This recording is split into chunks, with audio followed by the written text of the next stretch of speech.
I believe everyone has an internal soundtrack that plays throughout the day. And our internal soundtrack creates our experience. Remember, we see the world through our mind, not our eyes, which means the soundtrack of our mind will influence how we see things and how we feel. In other words, we have the ability to create a different experience with the same activity based on the soundtrack we've chosen. Our soundtrack has the power to make these activities look different and feel different. For example, here's a day in the life of soundtrack number 1.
And here's a day in the life of soundtrack number 2.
So, as you can see, it's important that we choose our soundtrack carefully as it creates our experience. I have a quote I'd like to share with you. This quote is by Albert Einstein. If I were not a physicist, I would probably be a musician. I often think in music. I live my daydreams in music.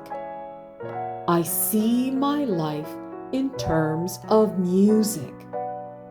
Wow. Well, this is all I have for today. Thanks so much for joining me. And if you'd like to connect, please feel free to do so through my personal email. I've listed it in the description below. Until we meet again, be safe and make sure to keep paying attention not only to your soundtrack, but to your karma as well. It's our greatest teacher.